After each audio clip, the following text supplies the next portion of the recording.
Home with God, Chapter 12. There are those who say that seeing is believing. I am telling you that believing is seeing. Well, okay. We've kind of circled here. Back again. Am I understanding you to say that I came here with something I have to do, and that when I do what I came to do, I am finished and ready to leave? It's not something you have to do, it is something you choose to experience. If you and God are one, you don't have to do anything. Every decision emerges from free will. Every choice demonstrates it. You have come to the body to experience an aspect of yourself, as we discussed earlier. It could be that this aspect of you is experienced through something you do, that is, through a physical activity, or through some particular way that you are being, even if you are actually doing nothing. I need an example of that to make it more real.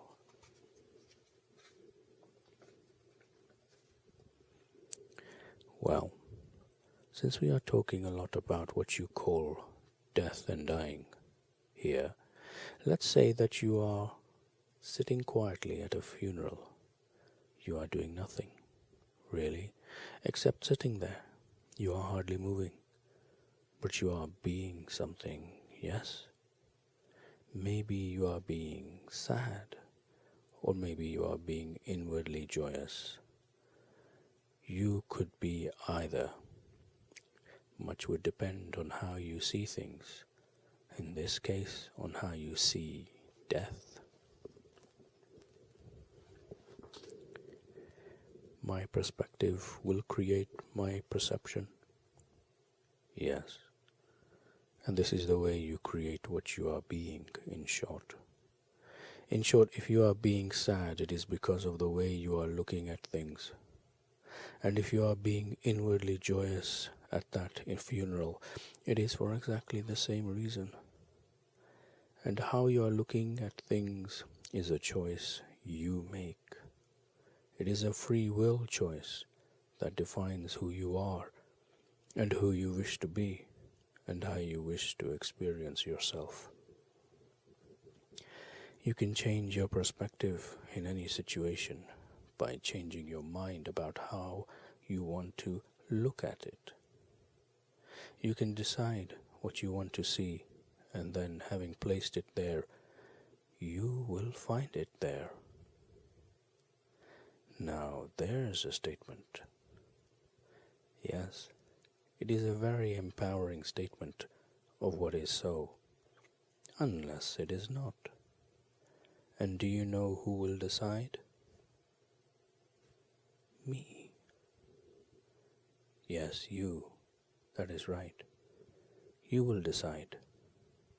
You will decide whether that is a very empowering statement by how you see it. And so the effect is circular. What you see is what you get, and what you get is what you see. You see? Cute, very cute. Believe it or not, there is more going on here than my simply being glib. Oh, I know that.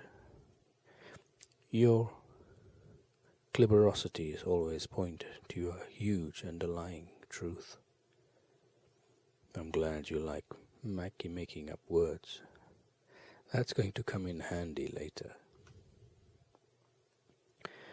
So, getting back to our example, one way for me to be inwardly joyous as I near the time of my own funeral is for me to understand that when I die, it is because I choose to die.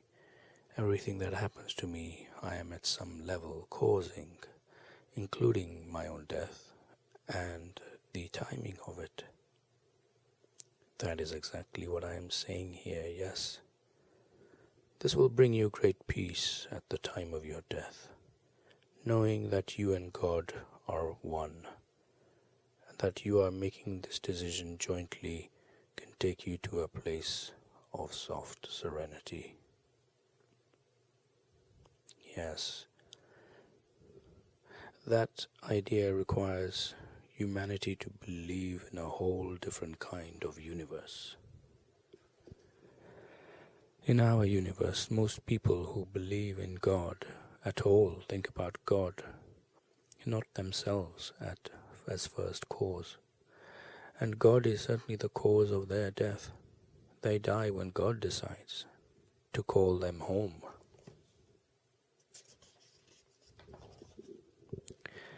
They die when they decide to go home. You are asking me to believe in a universe in which I am the cause of my own experience. Absolutely. That is the universe in which you live. It doesn't appear that way. And it will not appear that way until you change your perspective. Nothing will appear that you cannot see. Well, there's wisdom for you. More wisdom than you know. There are those who say that seeing is believing. I am telling you that believing is singing. I love that new twist on that old aphorism. And this too you have said before. And I will say it again until you get it. Okay, so no one dies before his time. You've said it over and over here, so I guess I have to either accept this or reject the entire notion. I'm going to accept it as true, even though it is difficult for me to do so. Tell me why that is so difficult. I guess I've still been clinging to the notion. Look, I've heard all that you've just said, but I guess there is a part of me that's still clinging to the notion that things happen to us that we do not want to have happen, that stuff happens that we do not create within ourselves. But I get now that nothing happens by chance. And so no one dies when he or she does not choose to die. There is no such thing as not choosing. Everything is chosen. Yes, okay, I see. And I guess you do have to keep making this point over and over again, because it runs counter to everything humanity has ever told itself about all this. And I have to tell you something. Just as I am writing this, just as we are engaging in this very specific part of what I expect to be a very long conversation, life itself is contriving to make me more and more clear that what you are saying is true. Nothing happens by chance. I mean, my life itself, my everyday life is convincing me of this. And it is doing so at this very moment. Tell me about that. Can it be possibly by chance that just as we were having the exact exchange above, I took a short break from my writing and for a change of pace decided to open my mailbox only to find a letter from a reader. The letter writer, Jackie Peterson, whose name I've changed to protect this person's identity, wrote to me saying that she had just lost her fiancé 2 months ago from a massive heart attack. She was devastated, especially since her fiancé had always been healthy. He always passed his checkups with a clean bill of health.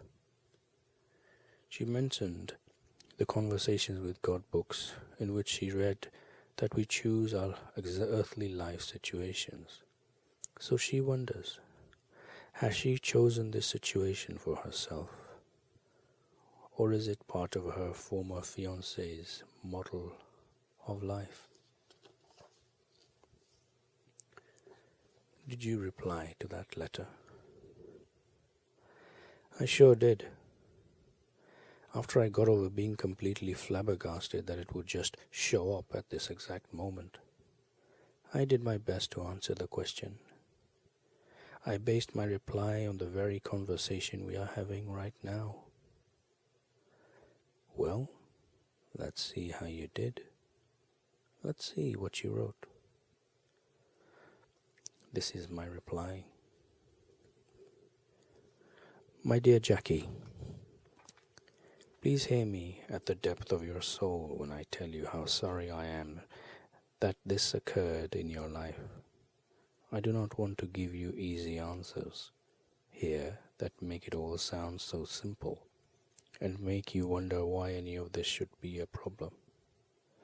Jackie, this is a problem and a huge sadness, and you have every right to feel the way you are feeling, which is angry and sad and confused and frustrated and searching for answers. The first thing that I want to advise is that you allow yourself to have all the feelings that you are having without trying at any level to control or regulate or limit or restrict them. Just have your feelings and let them be what they are from moment to moment. It is remarkable that you should present me with this question today, because I am just now bringing through my next conversation with God dialogue book called Home with God in a Life That Never Ends. And in that book, I was just now exploring this idea of the soul choosing when it is going to leave the body and return home. And yes, it is true that in the latest CWG book, as in all others, God is telling us that nobody dies at a time or in a way that is not of his or her own choosing. Yet God also makes it clear that this may not be a conscious choice, but may have been chosen at a level of awareness to which only the soul has access. If this is the case, it would mean that your fiancé did not choose at a conscious level to die when he did. At that level, his death may have been as much a surprise to him as it was to you. I suspect that it was. I do not believe that your fiancé consciously chose to leave you. It is true in my awareness that sometimes the soul chooses things at a subconscious or a superconscious level that it would never choose at a conscious level, and that it does this in order to fulfill its larger agenda. Dying nearly always falls into this category. Very few people choose to die when and where and how they do consciously. I believe that Christ did.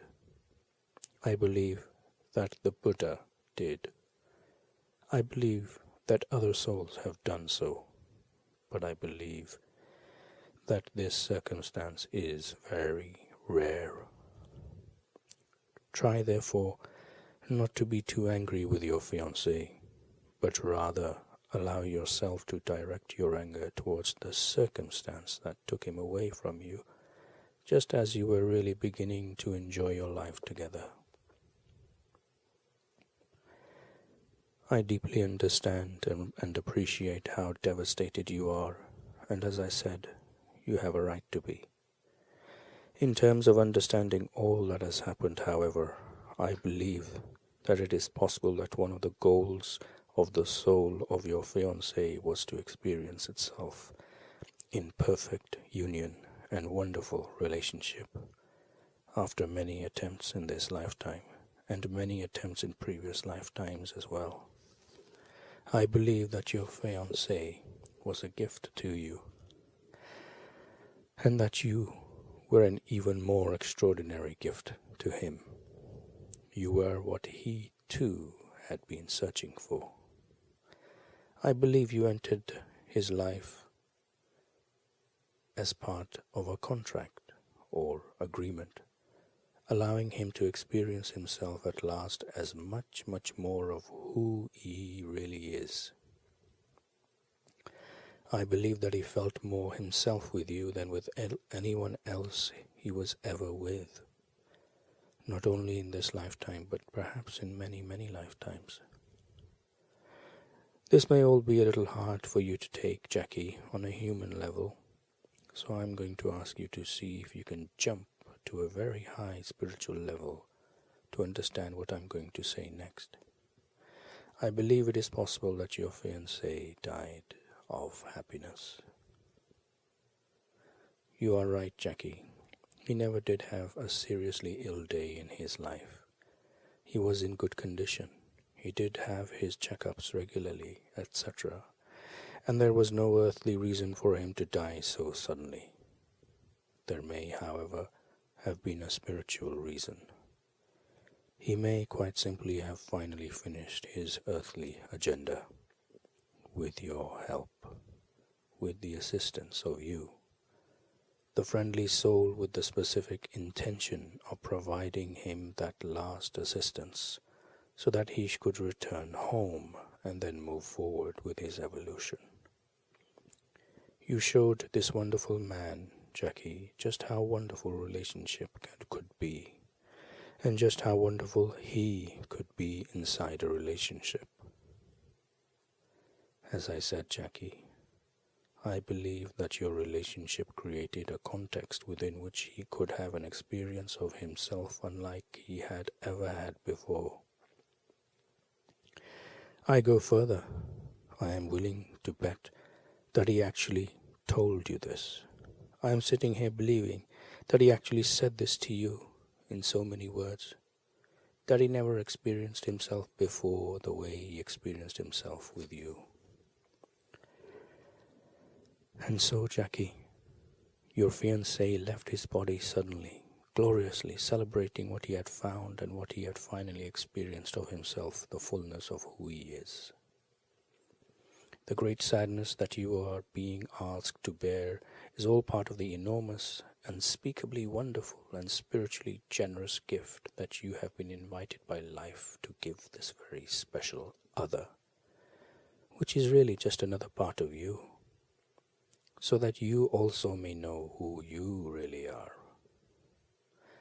For your fiancé gave you a treasure as well. CWG says all true benefits are mutual, which is the knowledge that you are capable of giving, receiving, and experiencing a wondrous love in human form, something that you had seriously begun to doubt before he came along. His intention then was to give you back to yourself, and this he did. And so the divine purpose for your relationship has been served and was completed in divine form and with divine timing. The beginning of your relationship in this form was by divine timing, as I am sure you know because I believe you both talked about this often. And the ending of your relationship in this form was equally by divine timing, although I know it is very difficult to see or experience this right now. I believe that you may be preparing to serve an even larger agenda in the years ahead, using this experience to bring help and healing to others who find themselves in many different life situations, each of which will be challenging to them at a spiritual level. I believe that you may be preparing to move forward in the joy of giving people back to themselves. Some of these others whom you encounter may be people who have lost their belief in love, who think that the right and perfect relationship is simply not possible or open to them, and who think they could be better to just forget the whole idea as a great hoax of the universe. you will be able to tell them differently and encourage them to remain open always to the possibility. Some of these others may be people who find themselves in sudden bereavement, who do not understand and cannot see the perfection in the moment at hand, but only experience the loss and the pain, and who may even believe that they simply cannot go on. You will be able to tell them differently and encourage them to remain open always to the next grand gift of life, and to the next extraordinary moment of knowing and to expressing their highest notion of themselves, of God, of love, and of who they really are. Of course, all of this is conjecture on my part. I could be making it all up, Jackie, and I admit that, but I always see a larger purpose and a larger agenda at play in life's events, including life's most tragic events and life's saddest. I believe that at the end of our lives in our present physical form, all of this will become instantly and joyously clear to us, and we will rejoice and be glad in the perfect symmetry of it all. I also believe, Jackie, that your relationship with your fiancé can never end, and that he's able to be there with you at any time you wish to call on his love and his spiritual energy to help you as you continue your journey, even as he continues his. I believe that your journeys will always be together, even as they have been together for eons past. This is not the first time the two of you have been together in physical form, and this too is something that I believe you both recognized and understood. Nor, my dear Jackie, will it be the last indeed. Your relationship never ends, ever. It is ongoing even now, even in this very moment. For who do you think it is that brings you these words? Do you imagine it is me? Or could it be some other speaking through me, bringing this message to you? Do you believe that such a thing is possible, Jackie? Because you see, I do. Do not seek to not be sad, Jackie. During this time of loss, sadness is one of the heart's ways of honoring another. So too is happiness. You honor the soul of your beloved, Jackie, by feeling your sadness fully now, and you will honor the soul of your beloved, Jackie, by feeling your happiness fully too, when the day and time for that comes, as surely it will. As we await that day, my wish for you is to find peace for your soul, Jackie. May the peace that passeth all understanding be with you and abide with you, both now and evermore. I flow my love to you on wings of prayer. Kneel.